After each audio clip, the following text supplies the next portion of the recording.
नमस्कार, प्रज्ञास ब्लॉग्स या यूट्यूब चॅनलवर आपले स्वागत आहे। आज मी घेऊन आलेली आहे एक नवीन व्हिडिओ। यामध्ये आपण बघणार आहोत पुण्यातील कसबा पेठेमधील जुना बाजार।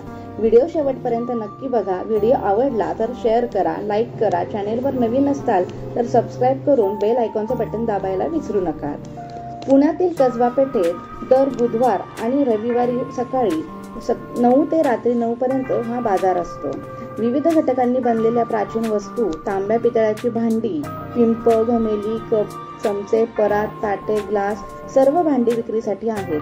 पुरातन भांडी, पितळी घटकांपासून बनवलेले देवांचे शिल्प, मूर्त्या, विविध देशांतील जुनी नाणी आणि काही प्राचीन वस्तूंचे भांडारच येथे आहे।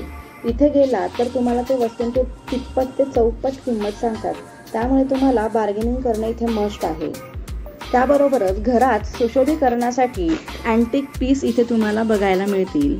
वेगवेगळ्या प्रकारचे इथे अँटिक शोपीस तुम्हाला तिथे मिळतात, त्यामुळे बरेच प्रकार इथे तुम्हाला एकाच जागी मिळतात बघायला। इथे साधारण 5 ते 6 अशी दुकानं आहेत की जी पितळी आणि तांब्याची भांडी इथे विकायला आहेत।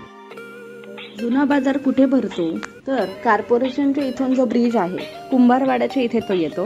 कुंभारवाड्यापासून थोडंसं तुम्ही आरटीओच्या साईडला जाताना लेफ्ट साईडला जो मधला रस्ता आहे, म्हणजे आरटीओच्या चौकाच्या अलीकडचा जो चौक आहे तो पूर्ण रस्ता, म्हणजे कुंभारवाड्यापासून ते आरटीओच्या चौकापर्यंत असा लेफ्ट साईडला पूर्ण हा बाजार भरलेला असतो। डाव्या साईडला पूर्ण आहे, तिथे कोंबड्यांची पूर्ण तिथे आधीची दुकानं आहेत, त्याच्यानंतर बुटांची दुकानं आहेत आणि त्याच्या पुढे थोडा गेलात की सगळं तिथे वस्तूंची तुम्हाला दुकानं बघायला मिळतात। तिथे वेगवेगळ्या प्रकारचे मोबाईल आहेत, त्याबरोबरच लोखंडी हत्यारही तुम्हाला इथे विकत मिळतात। त्याबरोबरच ताडपत्री इथे बऱ्याच प्रमाणात विकायला आहे, त्यामुळे लांबून लोक इथे ताडपत्री खरेदीसाठी येतात।